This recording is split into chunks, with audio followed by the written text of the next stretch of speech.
up? What's up? What's going on? It's Brandy Brunson, Brandy the Bull, Brandy the Boss, Brandy the Brave. And this is Shahida Tinsley Cobbs, a loyal citizen of Zamunda. What? And my name is Tia Scott. Absolutely. Welcome, Tia. Thanks for having me. We're happy to have you here. So as you guys just heard, we have Tia Scott here, wife, mother in the industry of serving others through healthcare, investor. We are excited to have you. Super happy that you are here. So go ahead and let the people know a little bit in more detail who you are, what you do, some things about yourself. So I work in the medical field. I've been in the medical field for about 11 years now. I'm a mother of 5. Ooh.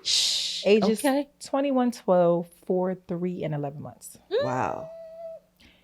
She's busy. That's different. That's different. Okay. Busy. I really am busy. Yes. I do work full time. I'm an investor, landlord. Yeah, that's pretty much. Let's go. Absolutely. Boss landlord. energy. Don't forget the landlord. Okay. Don't forget the landlord. Well, I mean, like, just to get a little bit more into that space, let me just give a little introductory of how I know Tia. So Tia is like a sister to me now. We met around 2008. Her and my husband worked. And I had been in the industry maybe about a year and a half, 2 years. And she had spoken to my husband, just in general conversation about wanting to get into real estate. And of course, he was like, well, my wife's in real estate, so you should talk to her. So we started to have conversations. And, back then you expressed, what you wanted to do and wanting to get into real estate and really couldn't see how it was going to work. Because at the time you was working part-time, correct? Yes. Yeah, so you was working part-time, so it kind of didn't look like it was like something that was in the near future, but we just continued to talk, became closer, and then like today, so like how many doors do you have? 4 doors. 4 doors. Okay. Like, why you so hard? You got to talk up a little bit. 4 doors. 4 doors. And Let I 'em think know. it's amazing because, from just having the inspiration of having any type of owning a property yourself and additional properties till today. I mean, I just think that's amazing that you've been able to get to that point. So I just want to always congratulate you. And I always tell you that I'm proud of you because you were able to see past, just your immediate, whatever you were doing at that point to the future. And so I always give you kudos for that. Right. Love it. But let's get into the first topic because my 4C here said I only got about an hour before it start coming out. So let's go ahead and get into You play too much. The first topic. And this is I would say this topic is a little heavy because I know, just personally, I've spoke about, my grandmother and how I have a lot of cousins and, some of my cousins actually lived with my grandma for a stint of time because of substance abuse in their household between their parents. And I know that that's a story that so many people are able to relate to, even if it's a small period of time or if it's to the impact of a grandparent raising children because parents are going through different things and substance abuse. Right. And I just thought, to have people on here that was able to see through that and see some successes in their adulthood and push through that is important because I know it's still an epidemic, substance abuse within families. And so I just want people to always see that, you can push through that. So, Brandy, just tell us a little bit about your upbringing because I know you were raised by your grandma. Yeah. So, hey, Nana. Yes, Nana. Definitely was raised by my grandmother. So like you mentioned, substance abuse was an issue. My mother was on drugs my entire childhood. And unfortunately, she really is still active. She's not sober yet. So it's still something that we struggle with within our family to this day. But I think that the difficult part and being raised by somebody other than your parent is the abandonment issues that come with it.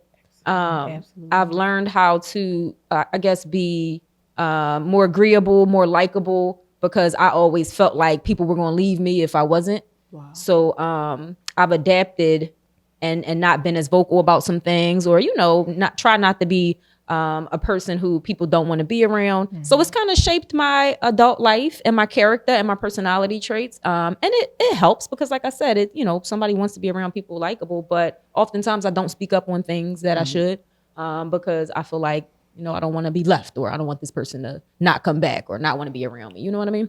Yeah. So. And that's wow, that's so heavy. So so you said that your mom still struggles? Yes. So to this day, she is great personality, beautiful woman. They always are. Like she really carried it well throughout the years, but she is still active in her addiction. You cannot make a person stop. You can encourage them as much as you want, but they have to want to do it for themselves. So I keep her in prayer, you know what I mean? And I love her, and I have to love her from a distance for my sanity. Absolutely. So yeah. Yeah, no, it's definitely, like I said, like I dealt with that with, I have two uncles, and my little cousins did spend a stint at, living with my grandmom. And, at first it was a great thing because all of us would be over there all the time, but it was time for us to go home.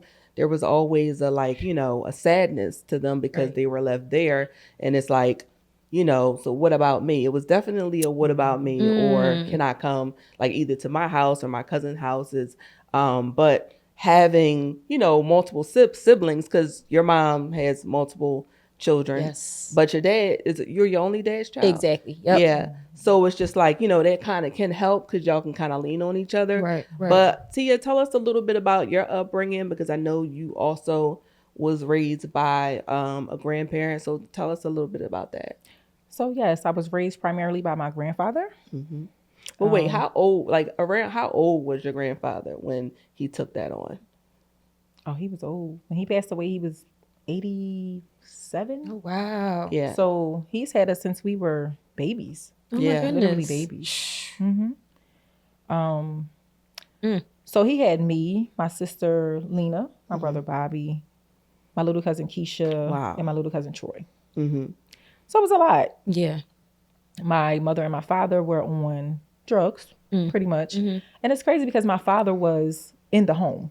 Yeah. So we lived in a 3-story house, University City area, nice house. Mm-hmm. Okay. But my father lived on the 3rd floor, and we all had our own room. But yeah, he was just on the 3rd floor, and my mother too. My mother was, she used to live with us, but when I was younger, I remember one day they had a fight, and she left, and she never came back. Get out. So of course I have that abandonment, Yes. like somebody's going to leave me, and thinking that it's my fault. Why does my parents, is it my fault that she left? Is Absolutely. I've always had that question. Yep. And then as kids, it's like you don't want to ask your parent there, because then that's also to what you were saying. You don't want them to feel like, all right, not be as close. Even if they're not as close, you don't want to push them away further by asking questions. But as children, you have questions. Absolutely. Yeah. So pretty much my grandfather, he actually adopted us, legally adopted us. Oh. So younger, I didn't realize why he used to say to my daughter, my daughter, my daughter. And I'm like, it wasn't until actually he passed away that I found I actually filed for a copy of my birth certificate, excuse me. And it just came back his name. And I'm like, why did it come back his name? Oh, wow. And I'm like, that's weird. So I actually found papers showing the adoption. Oh my goodness. So it's my father's biological father, but he adopted us just to keep us together. Wow. So yeah, I'm grateful for that. Oh my goodness. Absolutely, because Definitely grateful for that. that's not always everybody's story, Right. Because some kids go into foster care, Absolutely. and some kids are just out on the street because of it. Right. So there's a blessing in having that situation of being raised by your grandparents. But when I think about that, it's like, so our grandparents, like I said, they're older, and our grandparents around that age, they're not, they don't have super big 401ks. Right. They didn't have investment properties. So around the time that they're becoming parents again, they're also having to figure out, how they're going to do this financially.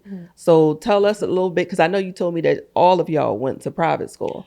Yes. Oh, wow. So grade school, we went to St. Francis de Sales. And high school, we went to West Catholic. So I used to wonder, how is he able to afford this? Because everything costs. You pay to go to school. You got to pay for lunch. Yep.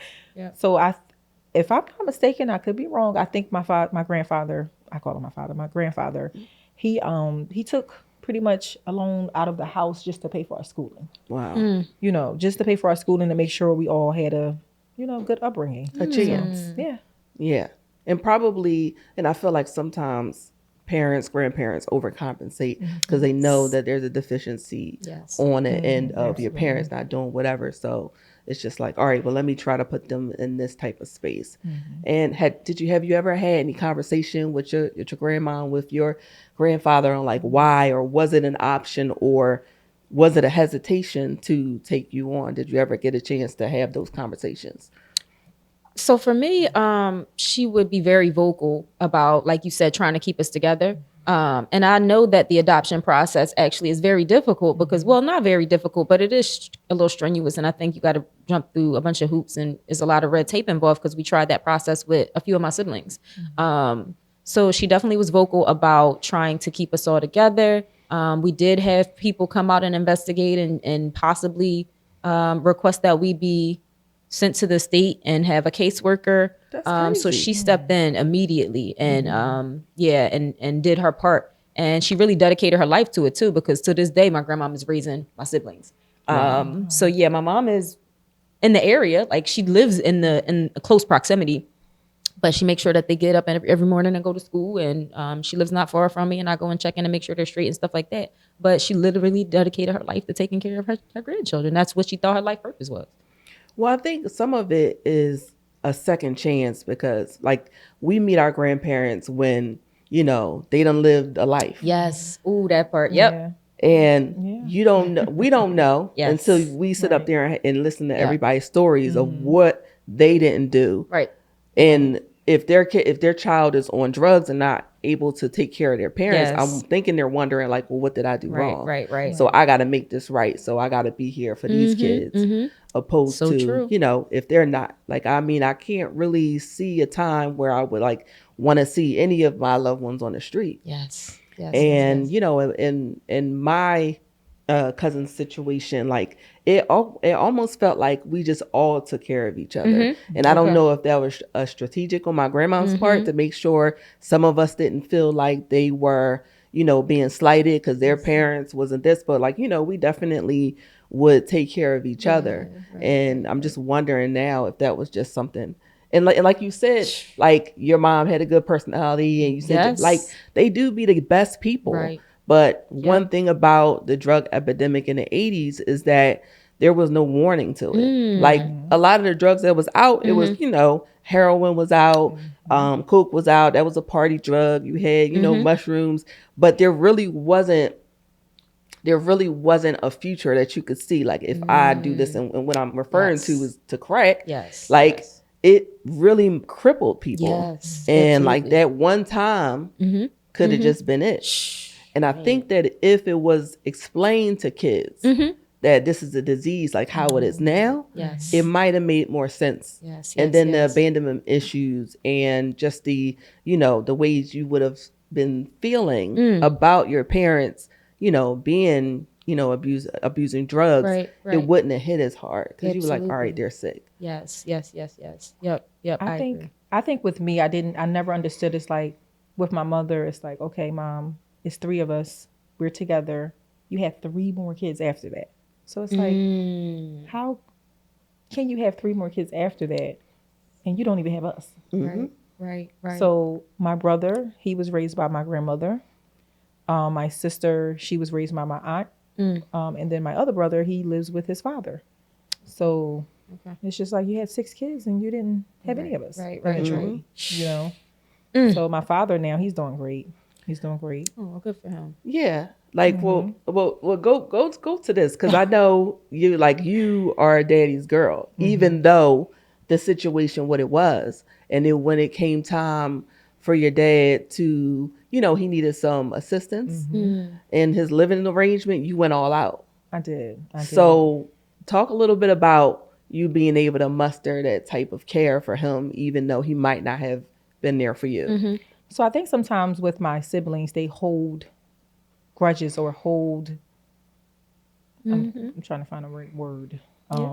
Resentment. They just can't resentment. Thank you. They just resent the fact that he was on drugs, not really taking care of us. And I'm sitting here like, I try to explain to them, listen, that was back then. We have to try to let it go as much as we can. Right. We can't hold that. So there was a situation one night, my father called me 11 something at night and said, with the place that he was staying at, the roof caved in. So he pretty much needed somewhere to go, like ASAP. Right. Right. So of course he called me. He didn't call anybody else. So of course I'm trying to call other people like, oh my God, not right now. Yes. But I started looking for apartments and he didn't care if he was in a room. Okay. But I'm like, Dad, no. Right.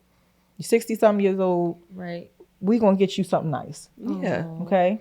So we started looking for apartments, and this one apartment we went in, and the way he just looked when he went in there, I'm just like, this is the one. He likes it. Oh. So he's like, I feel like George Jefferson moving on up. I said, okay, this is it. Yes. So we, and it's crazy because the day before I told the people to cancel the application, but for some reason they never canceled it. They called me the next day like, oh, it's approved at this particular place. I'm like, I'm not going to get approved. Well, it was approved. Yes. So what I did was we took a tour of it, told him, okay, signed the lease. So I just told my dad to bring himself. Don't bring anything else but yourself. So I got the apartment. I got him new everything. When I say bed, end tables, sheets, couches, coffee tables, filled up his refrigerator, food, all the household stuff that you would need to move into a brand new house. Then I took him to go shopping, get some clothes. Wow. Jackets, shoes. So all he had to do, he cried. He literally cried. Yes. Yeah. I would have cried too. Okay. I mean, he was so happy, and it made me so happy that he was happy. Everything you need for a house, all he had to do was bring himself. Dad, don't bring nothing but yourself. I said, Dad, what was you going to sleep on? I don't know. I was going to sleep on the floor. He definitely Make was. it work. He Make it didn't work. think about those things. Yes. He didn't think about, well, where am I going to sleep at? Or, no. So I just said, bring yourself. And It's always I been. furnished the whole apartment, refrigerator. Yeah. Yo, And he I loved it. And I was commend happy. you for that. I was happy.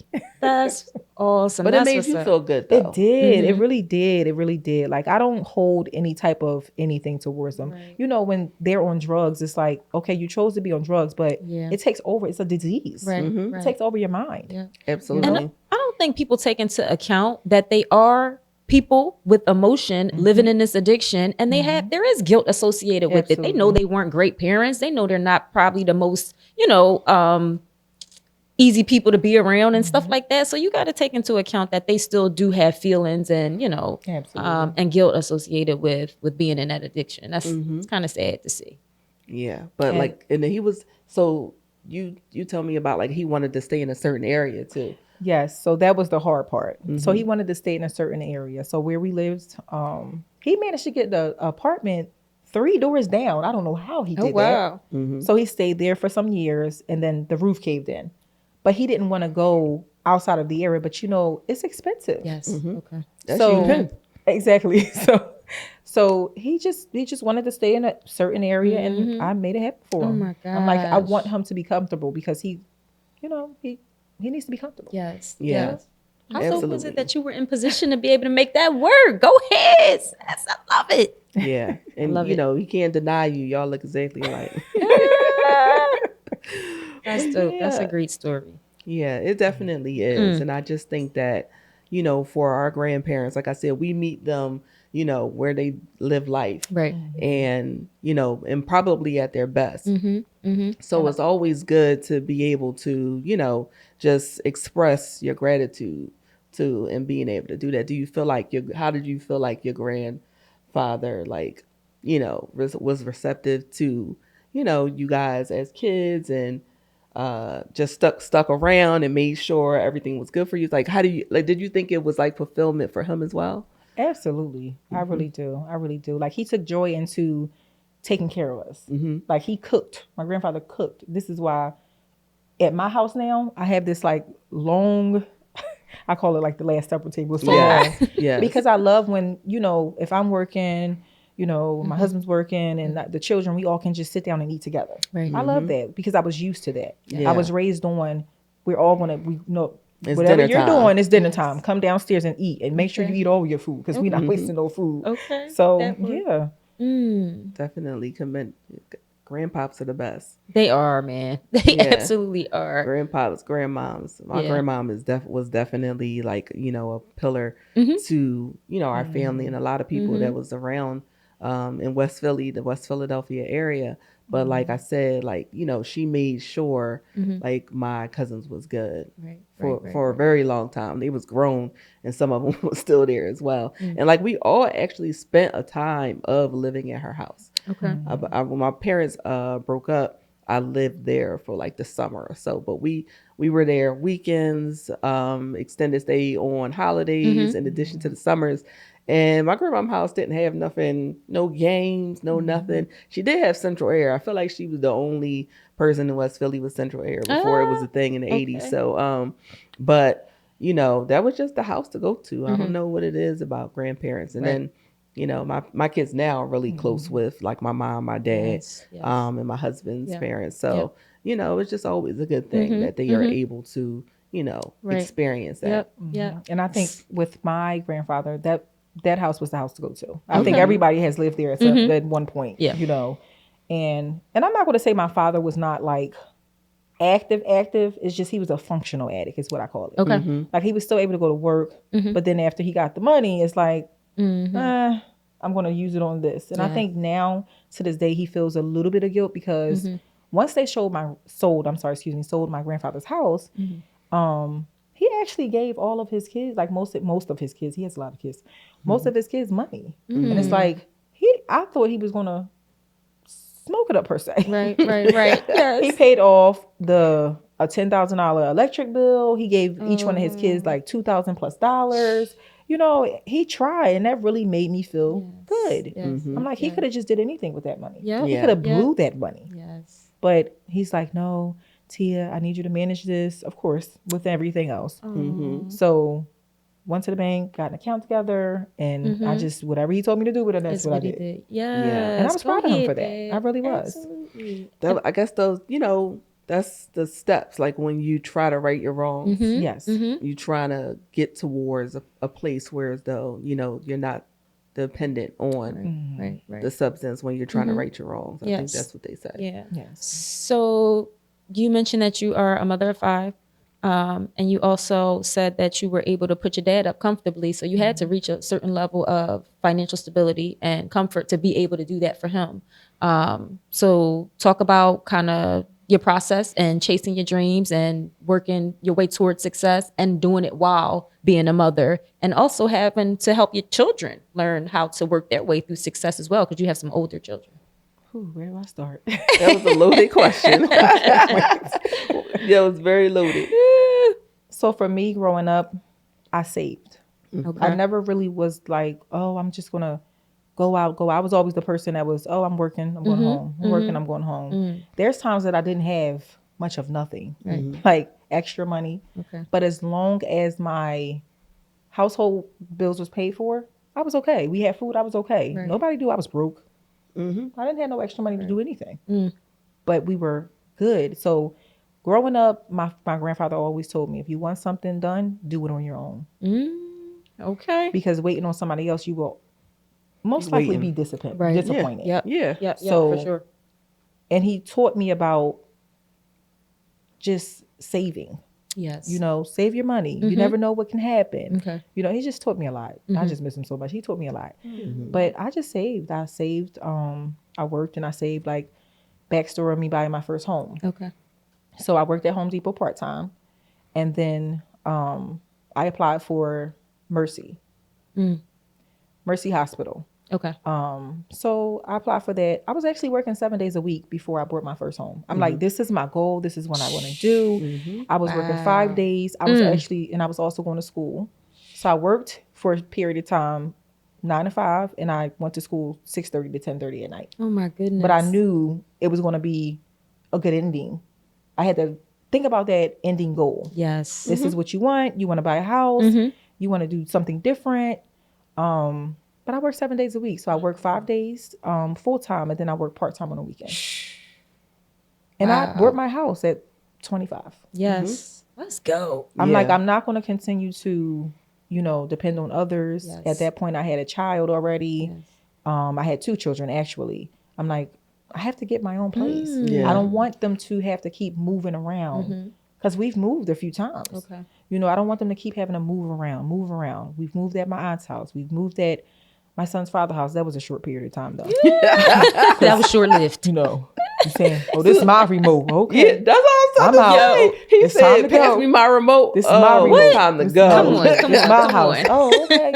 Oh, it's time for me to go. Okay. Yeah, no, it's I not gonna didn't want work. to be here in the first place, but since we having a baby together, I'm not going to crowd somebody else's place. And you got this 4-bedroom house. So yeah, I chose to make sure my kids had a stable home, Mm-hmm.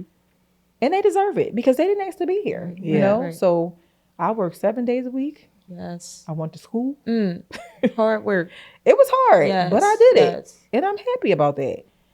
So yeah, the key to it is consistency, saving, Right. Discipline. absolutely discipline, Yeah. and not letting anybody come in between what your ending goal is. Yes. Because yes. having certain girlfriends, I've lost a lot of girlfriends because of the things they were into. Being around certain people can distract you from what your goal is. Right. So I had to choose to, if I got to be alone and do this, I got to be alone and do this. Because guess what? My kids deserve it. I love That's what it it. is. One thing about you, when they say mind the business that pays you, Okay. that's definitely you. You would definitely be like tunnel vision. Right. You'll be like, all right, I'm gonna do this. Y'all doing where this weekend? Oh, I can't go. I'm Yes. sorry. Yeah, Got and- nothing else to do. Absolutely. Yeah, I'm just gonna stay in because I'm just gonna outside is stay in. expensive, so I'm just gonna stay in. Absolutely. So you definitely will be disciplined on that. But like, let's talk about let's. You said you was 25, you had 2 kids, but let's talk about your firstborn. Yes, bubble type, right? So wait, let me just Okay, do go a ahead. little segue here because you were the reason why I'm so proud of you because I feel like like I said I had a village. Your main supporter, passed away when you were still a teenager, and then you were able to still move forward and accomplish things. And like I said, I'm not here without my village, and I feel like you really much was on an island in your accomplishments. So just tell us a little about your firstborn and the circumstances around that. Okay, so my firstborn, he's 21. His name is Jameer. Currently, recently he graduated college a year early. He also started working his job, and he bought a house last month. Okay. On my birthday, August 16th, he bought his Yes. first home. So he is 21, a homeowner, and he's doing a thing. Yeah. I try to teach him growing up, his growing up, like, well, first of all, he watched what I did. Yes. 12 years old, I'm going over a bill book because I'd like to write my stuff down just so I'll visually see it. Did you pay this? Did you not? Here's the confirmation. So 12 years old, he's like, Mom, well, what's the lowest bill that you have? And I'm like, the water bill. And he looked and he's like, well, I can pay the water bill every month. And I was like, no, baby, you don't have to do that. Like, you don't have to do that because he was always a child to work and do little things if he wanted money. Okay. Or even growing up is just like, Mom, if I give him money, I can give him $100. He's still gonna have $100 6 months down the line. Oh, wow. Because what he's gonna do yes. is say, I don't have no money, and that's how he was able to save. I didn't help him out with his down payment for his house. Okay, He saved okay. that all by himself, and I'm very proud of him for that. Absolutely. So he watched me and the things that I'm doing, even the things that I'm doing now. Whatever I do, I tell him. I'm teaching him. You can do this too. Yes, I want you to be better than I was. I had him when I was very young. And people counted me out. I had him when I was in high school, West Catholic. People counted me out, thought I was just going to keep having babies. Yeah. And that was people in your family. absolutely. Yes. Like, get out her way. Well, the lost cause. Yep. Because you were, 14 or 15? 14. Yeah, that's Yes. that's super young. And I think Jameer is definitely a testament to you, but he was exposed to your grandfather too. Because I Absolutely. always call him a little old man. Yes, just like him. Yeah, he always really been like a does. little old man, and I feel like really the does. exposure from being your Yes. grandfather, Yes. being around your grandfather, and that your grandfather definitely, when you wanted to move out, he was like, leave. So when I thought I was moving out at this one point, I told my grandfather I was going to move out, and he was like, "Move out where?" He's like, "You go right ahead. Leave my boy here. You're not taking my boy. Leave my boy here." So what I did was I just took my clothes and I went to move with my cousin Keisha for a short period of time. I left everything there. My grandpa really didn't even know I really moved out because he said, "Leave my boy here," and that's what I did. So it's like, Yeah. And so when Jameer graduated from high school, like, we had a conversation. He was like, well, when I graduate, I want to buy my first house and, I want to have a home. He actually said he wanted to have his graduation party of college at his house. I'm like, all right. Each year I just was like, it's not a rush, Jameer. Like, you don't have to like, what's the rush? You don't have to do that. You could still live in your mom's house, like save your money. Yes. It's not that big of a deal. Like, you don't have to do that. He was not trying to have it. Okay. That was the goal. He like, listen, all right, well, how do I do this? And I'm like, if you must, okay, you can do it this way, this way, this way. And so, like, he graduated in May of this year and closed on his first house in August. And, he's doing some repairs. He got money saved. In addition to having a down payment, he has money saved to do like some repairs and upgrades throughout the house. And he already on my phone about, all right, so how long it could be before I can get my first investment house at 21. And that's just a testament to you. Definitely, because you definitely, he watched you and he was a homebody as well. He wasn't out here in these streets. And so he definitely, watched what you were doing. And it's just crazy because, like, we all have sons around the same age.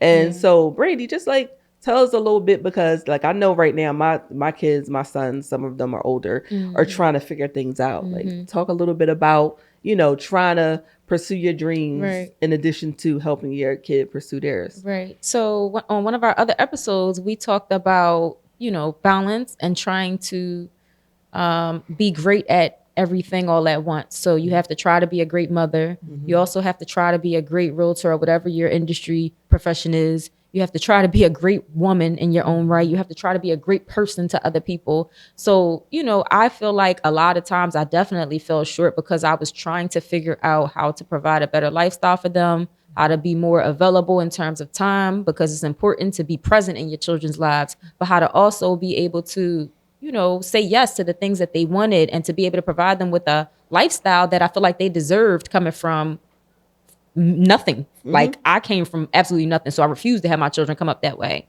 So it was very hard to chase and be present. Starting a new industry and, like I said, being a business owner requires a lot of time, requires a lot of money, requires a lot of effort. So there was moments where I should have been more present, I feel like. But my oldest is 18, very understanding, ask questions, and they watch everything. They see everything that's going on. So I know that he is aware. But like I said, I wish I would have set myself up properly and not had children so young. Yeah. That way I wouldn't have had that issue with trying to chase while getting him situated as well. Yeah, no, that's me all day. It's like, so like I said, I'm just starting to come out in the industry to let people, know what I'm capable of, know who I am. Yeah. And all of those years, because I had kids, 20, 22, I was a stepmom at 20, and I wanted to be present. Yes. So I did whatever needed to be done while still trying to pursue some of my dreams in business, but really, really kind of like, staying in the background and doing just the absolute what was needed in order to be able to earn and put them in a position. Yes. But now, like, so, my son Isaiah, he's 19 and Bull wants to go to the MLB. He want to play baseball. Yes. That's what he want to do. Yeah. All he do is get up, he meal prep, he go to practice. Yes. This is his second year of college. This is his third school, just trying to figure it out. Okay. And so me trying to, come out in addition to him, trying to help him figure out what he needs to do is a challenge. Yep. And then like our guy friends be like, we got to let them figure it out.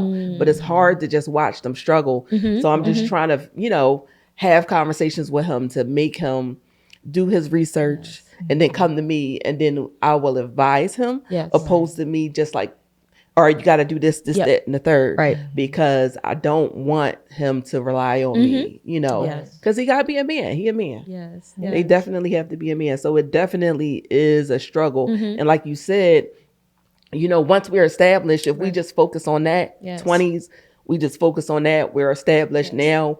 We got things set up. Exactly. Yep. And so now we have kids, Yep. and now we can help them figure it out. Yep.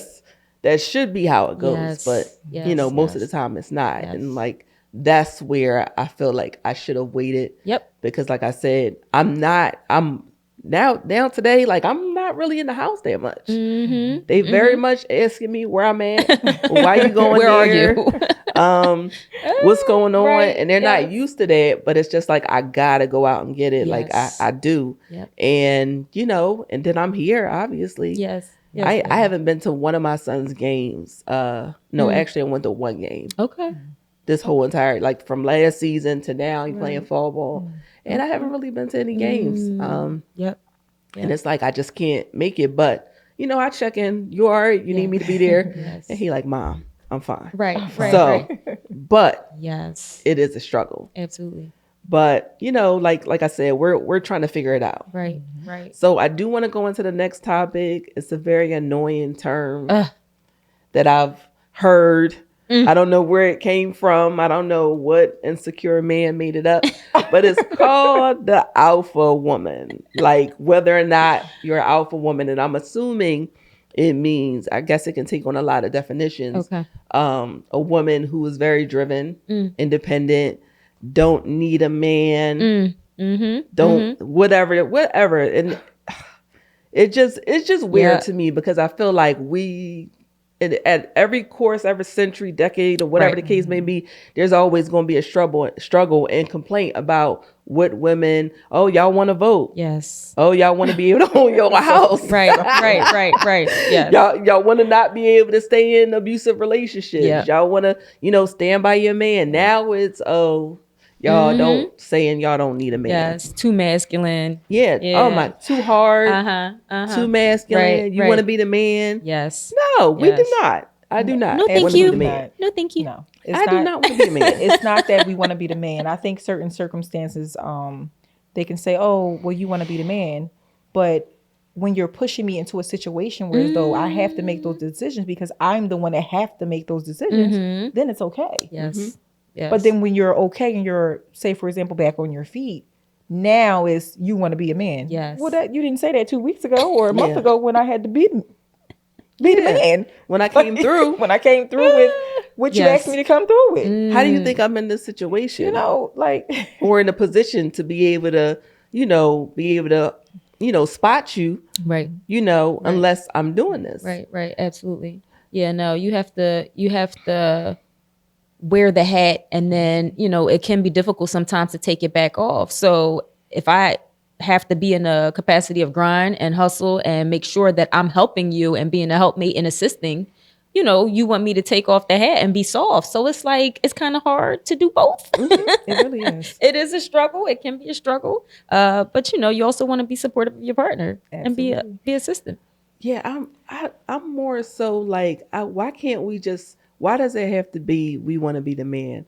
Why can't it just be, what are your strengths? Yes. What are your weaknesses? How about that? What are my strengths? What are my weaknesses? Yep. Like for me, for example, I'm not that affectionate to my kids, like when, they fall or something, I'm trying to figure out, how did you fall? Not if you're all right.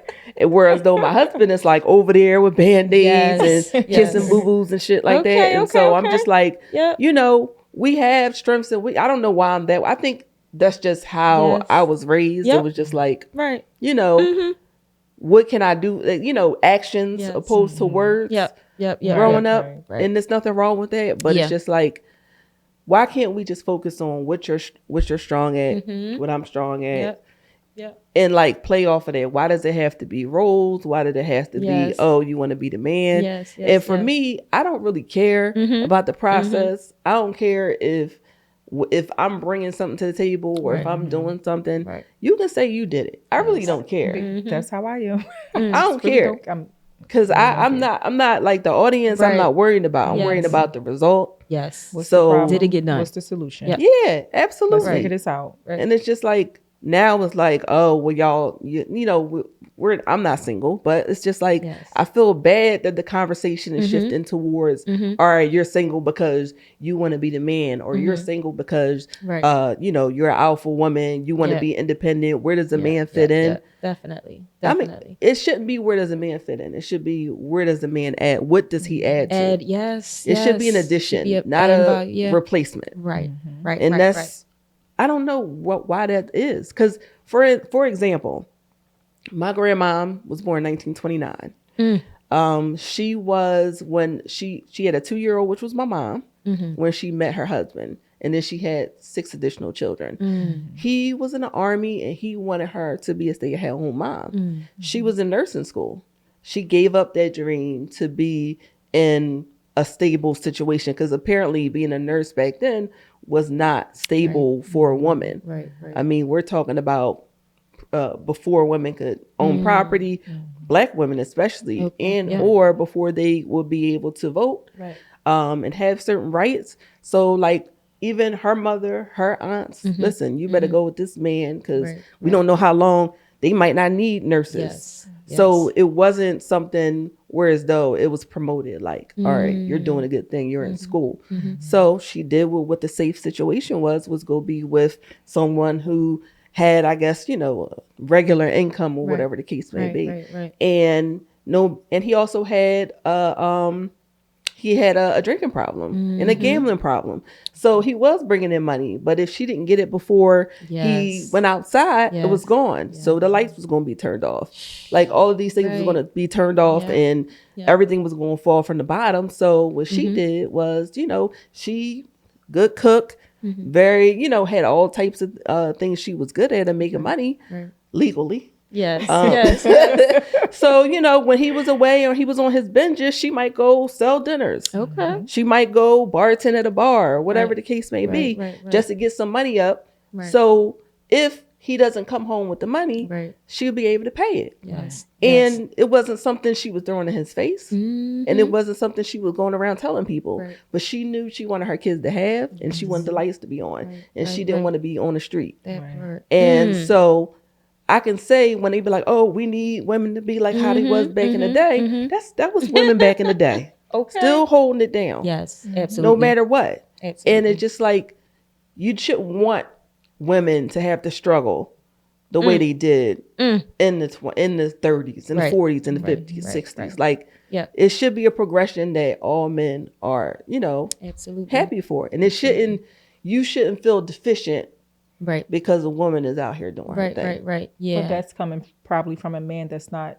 like the men were back in the day. You know? Okay. So, Okay. absolutely. Yeah. No, seriously. Yeah. And I think you can think of it from different perspectives too. Like, if we talking about two people being able to add to a household and bring value to each other, what happens if I'm ill, or if I get sick, or if I lose a limb, or vice versa? I need to make sure that my partner is able to carry it just like I'm able to carry it. And, you know, you can't have one person that's not able to do for the other. So like you guys said, the weakness and the strengths is important as a unit. Well, let me piggyback off of that. Okay. Because that depends on the person. You may have a man that wants a woman that does not work. But Right. that man may not be able to lead the way he's supposed to lead. So then it becomes conflict in the house, because it's like, okay, you don't want me to work, but there's been plenty of times where as though you're not able to fit your end of the bargain. So now if I didn't have it, what were we going to do? Right. Or what are we going to do? Yes. So you have to think about what you're thinking. Do you want me to stop working to make you feel more of a man? Okay. Is that what it really is? Because it's like, again, it's not a problem when I'm covering or I'm helping out where you fall short. And me, I'm a team player. Okay. If I know that you're doing this, even if you're responsible to do this, I'm going to do something else to help out, to make it easier for you, to make it easier for us. Yeah, because at the end of the day, we don't want you breaking your back. Absolutely. And, Yes. you It's know, teamwork. being out here, It's teamwork. not present. Because in addition to, you know, you being the breadwinner, like, so you're also not here for these kids. Like, so these kids are here with me. The sons are seeing me all the time. Absolutely. And I can't teach them to be a man. And if you out here breaking your back and, you know, trying to, you know, work hard, and I don't, like, you know, men die before women. Like, so if I could lighten that burden, why not? And like, you know, like the next topic is, you know, whether or not we can let a man lead. Like, so when you got married, you already owned a house. You had already been doing it for years by yourself. Yes. So how does a man fit into that at that point? That's a good question. So I think initially getting into my marriage, I had to just sit back and just watch. And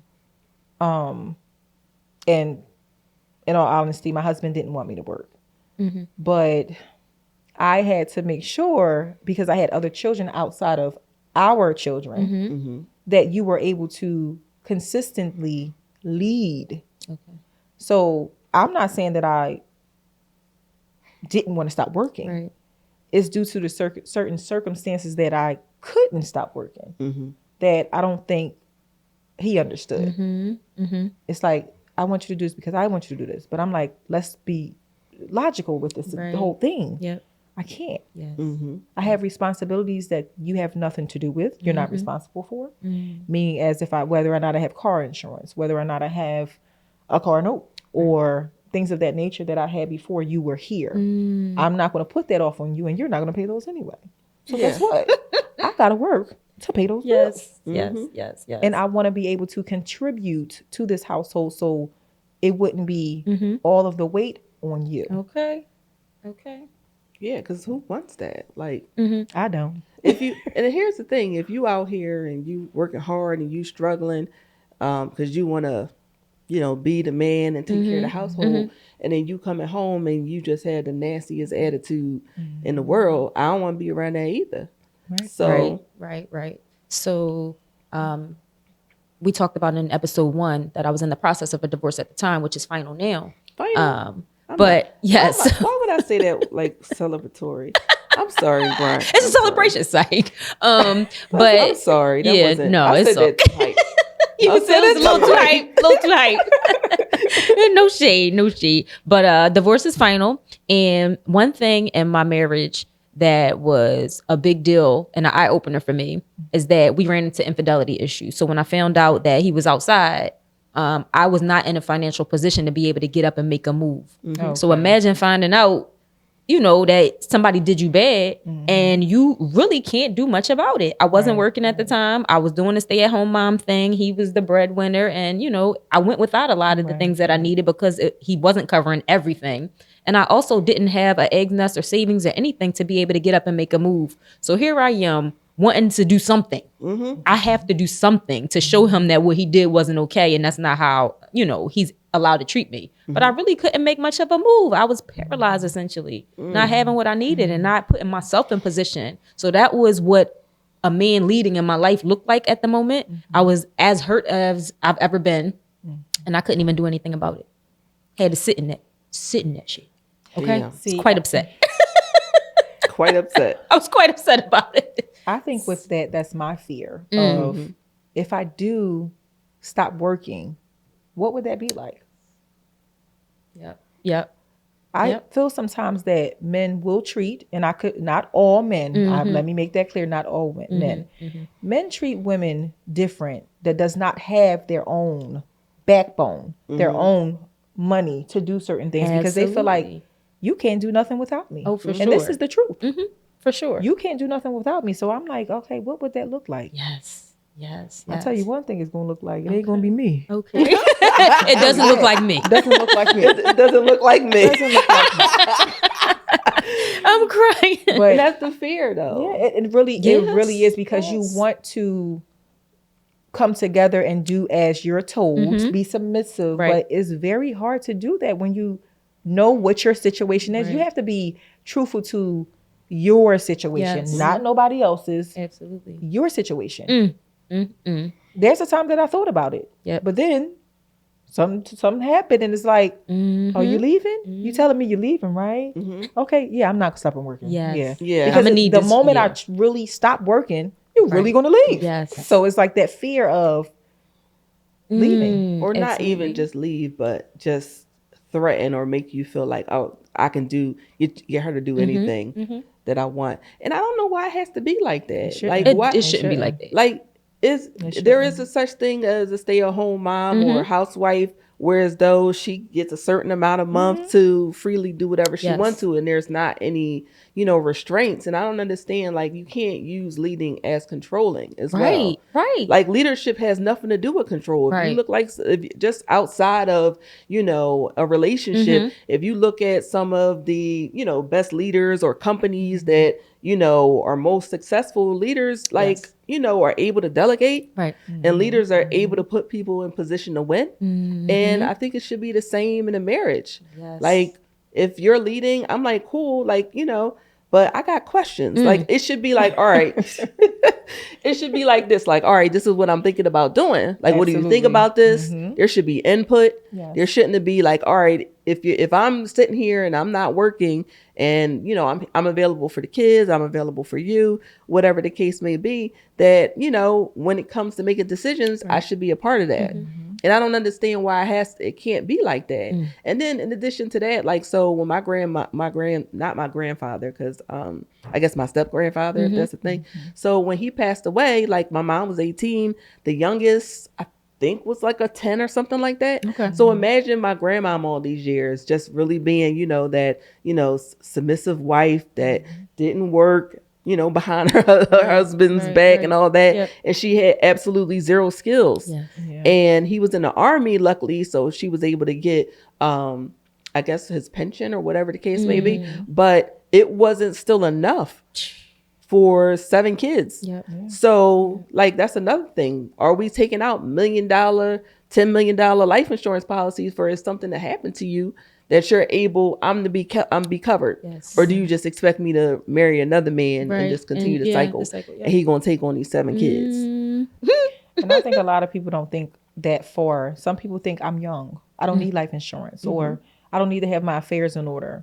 Like, one thing my grandmother taught me, my grandfather, my grandmother had her affairs in order. She had down to what she wanted to wear when she passed away. So my grandmother passed away, and unfortunately 8 months later my mother passed away. Now my mother's situation was she didn't have anything, so I had to cover that. Initially I had to write that check. Of course my family paid some of that back to me, but initially everybody's like, well, I don't have it right now, I have it next week. So now I have to take care of those arrangements, like, but my grandmother, it's really important to have your affairs in order. Yes. If you have houses, you have that will, if you have your life insurance money, that beneficiary, it's very important to do that, because a lot of people start coming around once you're going, but these are the people that haven't been there at all. It's like, where you come from? Absolutely. Like, hello, how are you? Where you come from? Yeah. So it's like, it makes it easier on your family when your affairs are in order. That's important. And that is very important. Just emotionally, because especially if it's a person younger passing away, it's like you're not expecting it. Right. And then it's just like, what do? You kind of just, I want to have it to the point where as though everybody can just show up at, y'all just got to pick a date. Right. Yeah, So. definitely. Because it's hard to take care of those arrangements through the grieving process. Like, you really want to be able to just take a moment to mentally get yourself right after you've lost somebody you love. Yeah. Not taking care of the affairs and figuring out where the money's coming from. Yeah. And how old was your mom when she passed away? 52. Super young. Yep. 52. Yes. And then I know you and I talked, you mentioned that you got some answers from, her reasoning or, her substance abuse history after that case. So yes. So a few months back, my sister or niece, thank you, sister, she pretty much found a book that my mom had, which was her journal. So all my life, I used to wonder, did my mother try to get help? Did she try to get help for us? She used to tell us that, but when you're on drugs, when they're on drugs, you really don't believe them per se. Yes. And it's like, did she try to get help? So my sister sent me, we were in a group chat, me and my other sister, Lena, and she sent us pictures of her journal. And she actually tried to get help. This is when she was in a rehab. I'm not sure who she had at the time, but she would just write every day, just her daily things that she did every day. And she literally was in rehab, and she literally tried day after day to get help. So those questions that I've had all my life that I wasn't able to ask her because she died suddenly. It wasn't like she was sick like my grandmother. I got answered. Wow. And it made me feel so much better.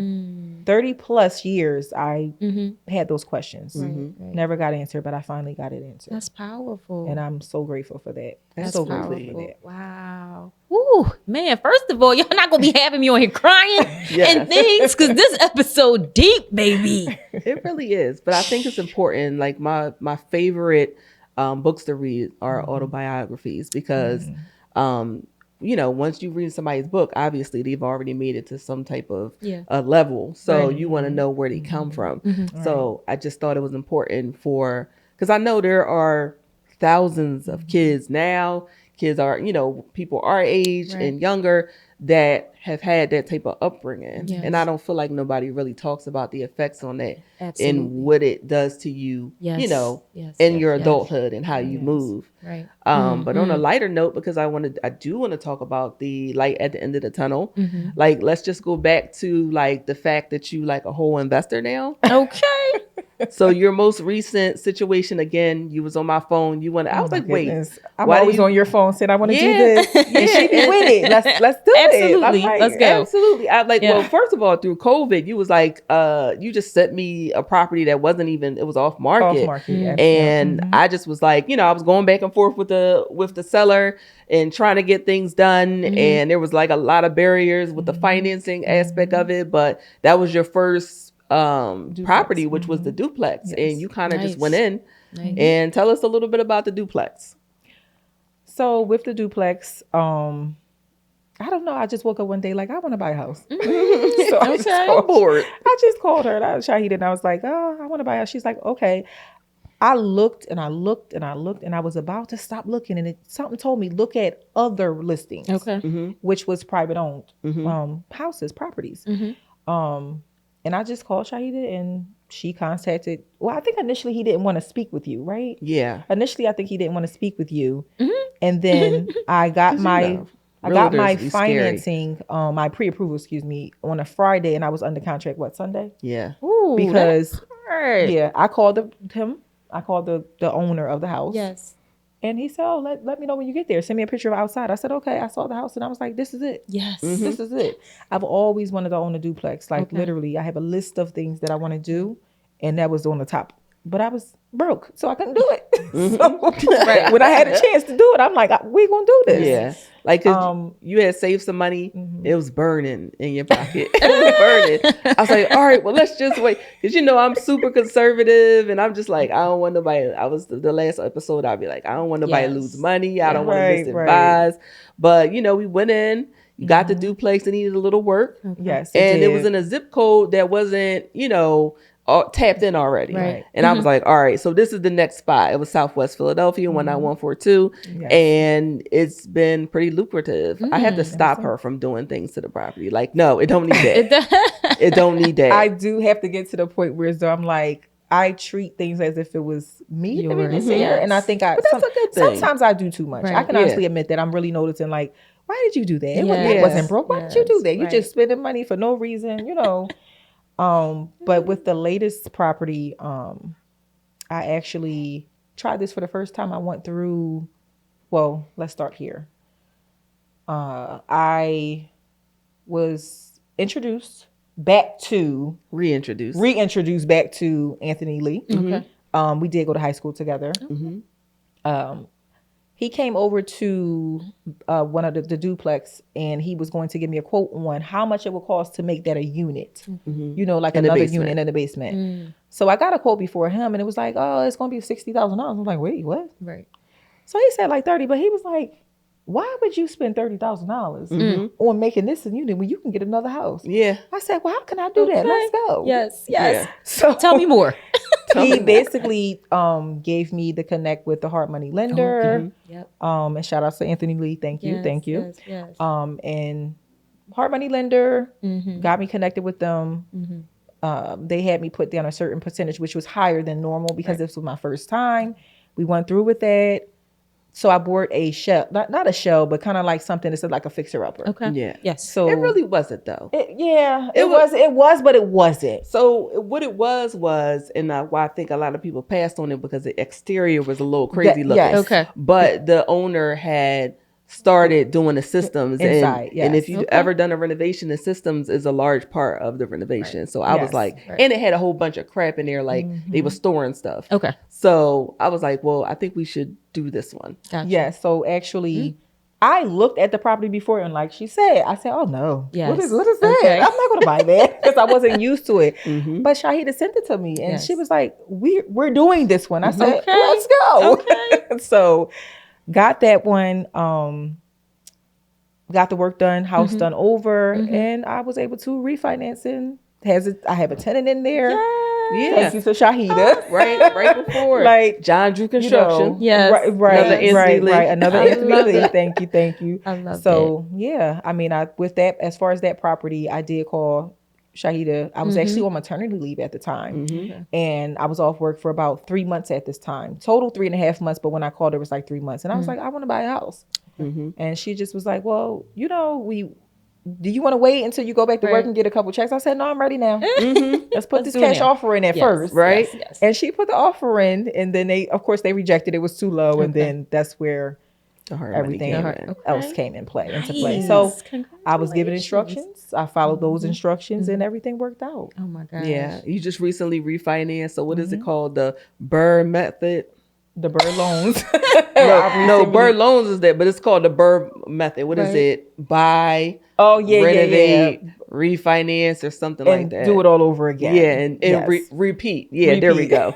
That's what they call it. But yeah, no. So and then you still looking. So I am. So I just feel like I feel like I actually took a little break per se, but still looking at the same time. I'm just trying to make the right decision. Like I don't want to be hasty and just move into something just because I know I can do this. No. I want to just take my time, look, and my goal is to pretty much keep it moving and keep it going. As long as I can just keep it going as much as I can. How long you gonna do it before you ready to leave your job though? That is a good question. Like I feel like if I can find like a 4 to 6 unit, 1 or 2 of those. Okay. One or two of those. Yes. And I think I would be comfortable to just leave my job. But right now I need that steady income, even with financing. I think with financing, sometimes they look at it, if you have a W-2 and you have that consistent income, it's easier to get that financing because they know if you go to work and you're going to get that check. Yes. Sometimes when you are a 1099. 1099 independent contractor, they may require more of you. Yes. So throughout this process, I'm like, I'm doing what I have to do what I want to do. Yes, absolutely. And what I want to do is to be able to stop working. That is the goal. And to be an entrepreneur, whereas though I can just have my time freed up, spend more time with the kids, that's what I want to do. I love that. And remember this conversation. Yeah. I will. I'm going to do that. Yes. Now it's recorded. Absolutely.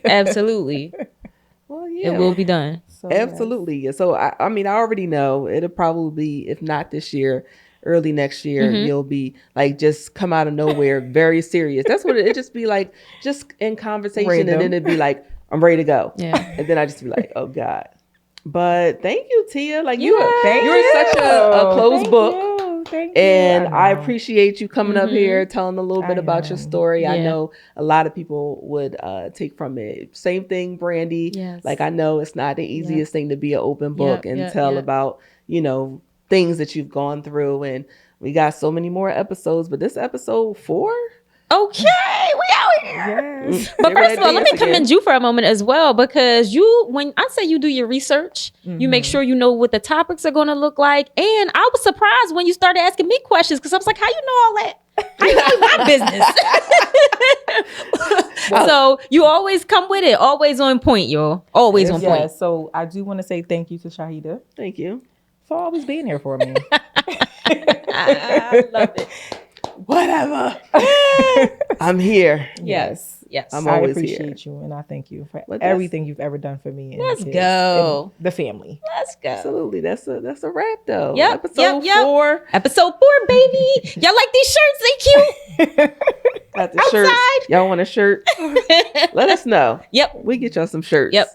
But yeah, until next time. We'll see you guys soon. Bye. Bye.